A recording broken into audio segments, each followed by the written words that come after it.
Welcome to Cinescapist TV. If you're new here, hello, my name is Kat.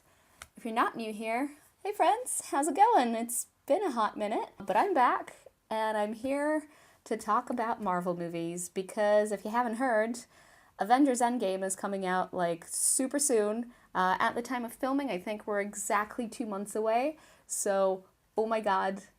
Oh my god. Like, I can't even find the words to describe, like, how excited I am. This has been a decade in the making, 20 plus movies later, and it's all going down. Wow. So in my last video, I said that I wanted to make a series about the MCU and just kind of like talk about all my feelings, because there are a lot of those when it comes to these movies. And guess what?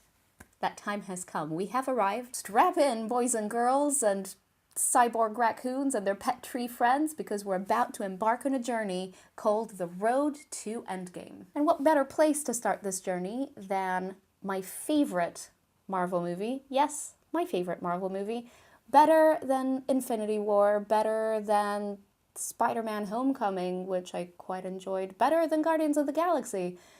It's the first Thor film. Yes, I know, controversial opinion. Most of the time when I say that my favorite Marvel movie is the first Thor movie, people go, but it's not even a superhero. and I go, exactly. That is why it's my favorite. So to understand my particular attachment to this film, we have to go back in time to 2011 and the IMAX Movie Festival. Now, I used to live near an Odeon cinema with an IMAX, where I actually later got a job. And this would have been my last year of uni. So my buddy Athena, who you might remember from my Star Wars video, she was having a bit of a rough day, so we were like, let's go to the movies, let's just go watch whatever's on. So we get to the cinema, and we didn't even know what was on, and the guy at the box office said, oh, we have an IMAX festival, so everything is half price. And we're like, okay, what's on, like, now? And he goes, Thor? Now, bear in mind, at that point, all I knew about Thor is that people on Tumblr were doing, like, lots of fan art and jokes about Loki. And even those, you know, like when you're peripherally aware of something, but like you don't really know what it is or what it's about or like, you know, who Loki is. It was just like, there's some dude in like a green costume with like horns on his head and people like him. I don't even know. So we're like, yes, please, that one, whatever that is. Yes. We grab our popcorn or drinks, we go in, we settle down, and the film starts and the Marvel logo comes on. Now at this point, I didn't even know this was a comic book movie. So, you know, my first reaction was like, oh, okay, cool. Comic book movie, all right. Then the prologue happens. Now, if you've known me for 5 minutes or if you've been on my channel before, you'll know that I live for science fiction and fantasy. Live for it. Like, the Lord of the Rings movies are probably my favorite thing in the world, and I'm pretty much always lamenting the fact that, like, they're the only good fantasy movies out there. Like, what is up with that? As an aside, as a complete aside, what the hell? Anyway, now the prologue of the Thor movie is a 3-minute little fantasy movie in and of itself. It has a beginning, middle, and end. I'm gonna link to it right here, so you can go watch that and come back to this video. Now that moment when Asgard is revealed for the first time, picture me in the cinema, we're holding our popcorn, right? And Odin goes, to the realm eternal, Asgard. And we pan up to see this beautiful, majestic fantasy realm, and my jaw drops. Literally, mouth hanging open, I turn to Athena, and she is also jaw dropped, mirroring my face, like, did we come to see a fantasy movie? So from that moment on, we're both in rapture, invested 150%, because guess what? This movie might even be everything we wanted. Now this movie, generally speaking, hits the sweet spot for me narratively for a bunch of different reasons. We start off with the main character being a little bit of a douche, but a likable douche. Thor is like the bumbling hero who's like strong and he's fought a lot of battles and won all of them and he has a bunch of friends and everybody loves him and like his country adores him. He's their darling prince and his dad loves him and like you can tell that there's a good relationship within his family. Except he has no concept of humility. He starts a conflict for no reason other than to prove that he can win another fight. He has very little in the way of empathy and quite frankly no idea on how to be a king, on how to rule. So naturally, when things start going pear-shaped, he's the only one to blame, sort of. Because at the same time, you get Loki's origin story. This is probably my favorite thing about this movie. It's not necessarily a good guys versus bad guys kind of vibe. Ultimately, this movie is about family. It's about two brothers and their terrible father, who has no idea on how to be a parent despite being 9,000 years old or some such. Odin is literally the worst. And you have these two brothers who are fighting for their dad's affection for one, and the throne, but it's not really the most important part of their relationship. Like usually when I tell people what this movie is about, I say it's Shakespeare, but in space. And that comes across. It comes across in Kenneth Branagh's directing. Now, he is Shakespeare. Right now, quite literally, there's a movie out where he plays Shakespeare. What this film has, tonally, is pretty much a Shakespearean scale of narrative. You've got kings and queens and two princes who are fighting for their father's love and the exiled prince and the guy who's trying to like steal the throne and that sort of thing. I mean, name me a more Shakespearean story if you've heard one. So in comes Kenneth Branagh to lend his very unique lens to this franchise because Thor is pretty much the shifting point in the MCU. And I'm speaking from hindsight now, obviously having seen the entire franchise. But until that point, we had The Incredible Hulk and the two first Iron Man movies. And all those three films are very similar in tone. They're very much rooted in like an action-based kind of narrative. They're all action movies on Earth with humans as the heroes, the villains. You've definitely got a good guy and a bad guy in each of those films. But Thor doesn't necessarily have that. It's about this bumbling idiot learning how to be a good king, which he does by the end of the film.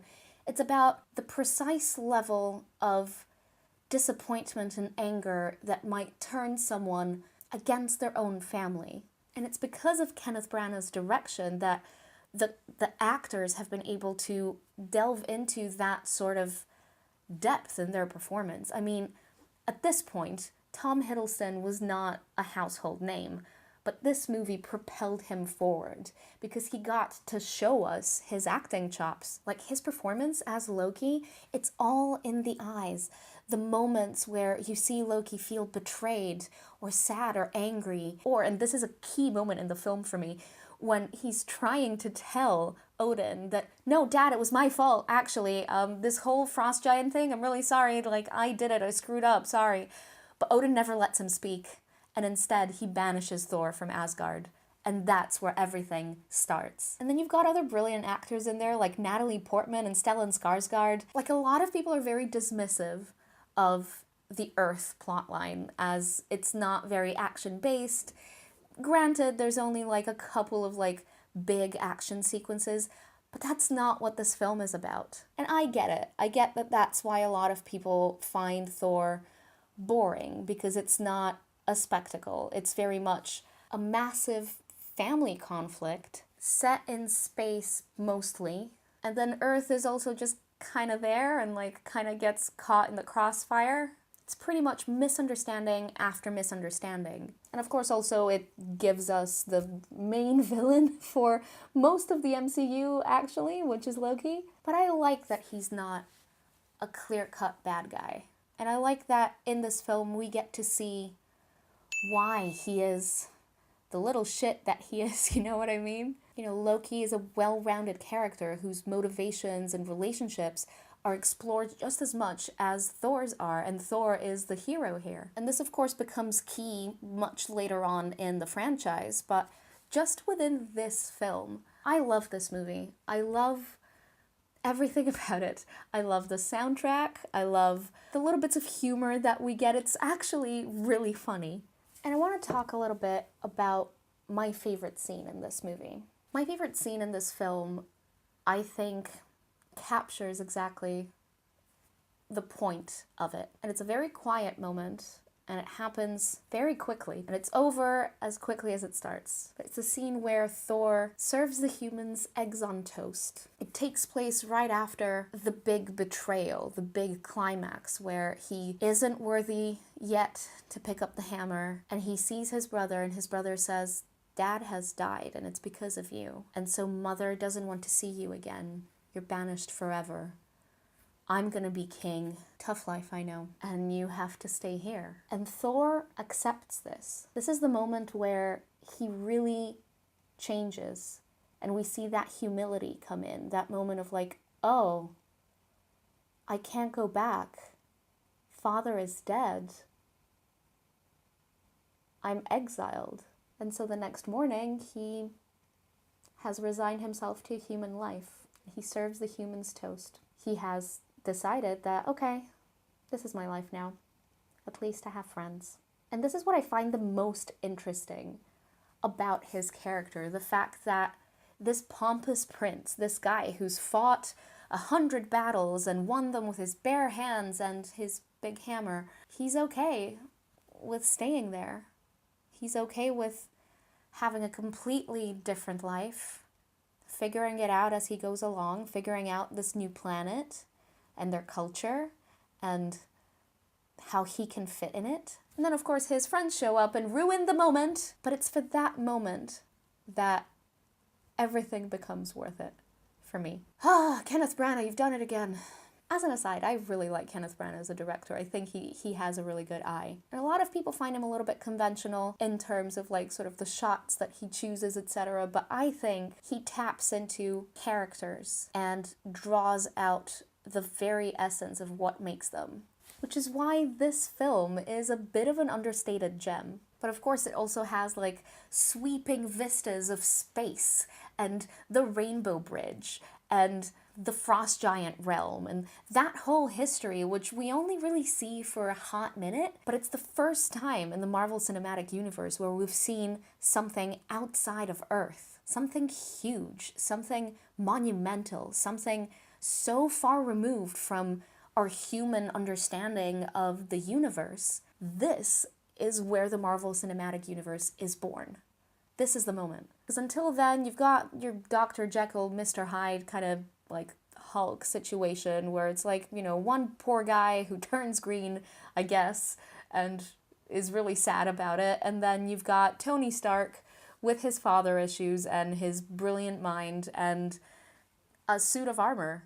But now we're playing in the realms of gods, people who live for thousands of human years, people who have fought on other planets, people who live on this disk of existence where the sea actually falls into nothing. I can't explain how much I love Asgard. We're gonna get to that in future videos where we get to talk a little bit more about Asgard. So there you have it. This is why Thor is my favorite Marvel Cinematic Universe movie. It's Shakespeare in space. It is grand and epic, but also deeply human, relatable, heartbreaking, but also fun. And to backtrack to 2011, Kat, sitting in that dark IMAX movie theater, watching this fantasy movie, I hadn't seen the other Marvel movies at that point. I hadn't seen The Incredible Hulk or the 2 Iron Man movies because I kind of didn't care. But as we reach the end of the Thor film and the Bifrost is broken, Thor and Jane are ripped apart. He has no way of getting to her. She is looking up at the sky, waiting for him, and she realizes he's not coming back for her. And yet still the film ends on a positive, kind of upbeat note. There is hope for them yet. The Bifrost can be rebuilt. Jane is still waiting. End credits, and I turn to my friend and I'm like, I want a sequel now. At that point, I didn't even know this was a cinematic universe. There was going to be another film after this, and another, and another, and another.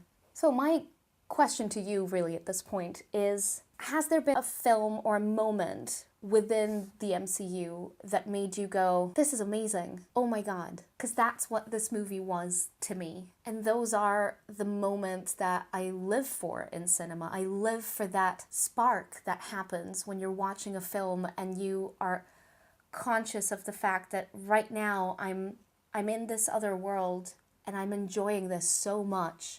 This is everything. Because yeah, that's what this film is for me. And it's what got me into the Marvel Cinematic Universe, and we're going to talk about how much into the MCU I got around 2011, 2012 with the first Avengers movie.